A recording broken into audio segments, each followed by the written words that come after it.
Saudara Satreskrim Polres PD berhasil meringkus 7 tersangka pelaku kejahatan yang meresahkan warga. Selain berhasil meringkus 7 tersangka, polisi juga masih melakukan pemburuan terhadap 3 pelaku lainnya. Sebanyak 7 orang pelaku kejahatan diringkus tim Satreskrim Polres PD secara terpisah dengan kasus yang berbeda yang didominasi oleh kasus pencurian ternak. Dalam kasus ini pelaku sempat menjadi sasaran amukan warga. Mobil yang digunakan dirusak dan sepeda motor yang digunakan dibakar oleh warga.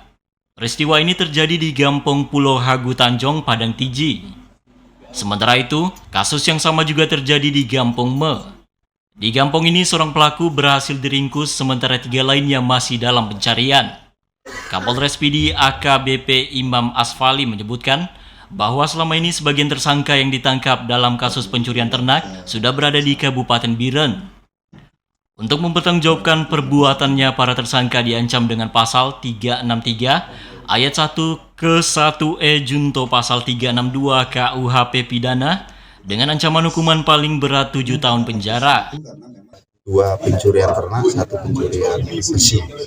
Nah, untuk pencurian ternak ini yang satu tertangkap tangan oleh masyarakat dengan tersangka 2 orang, yang satu kasus lagi ini karena tersangkanya melarikan diri, ada 4 orang tersangka, 3 yang masih dalam DPO, termasuk pemilik mobil yang digunakan untuk mengangkut hasil curian. Nah, ini masih DPO, 1 orang yang tertangkap untuk pencurian ternak.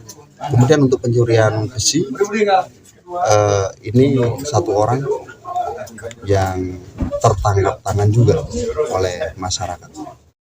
Kapolres berharap agar masyarakat dapat mencari nafkah dengan cara yang baik, mengingat masih banyak tersedianya lapangan pekerjaan di PD.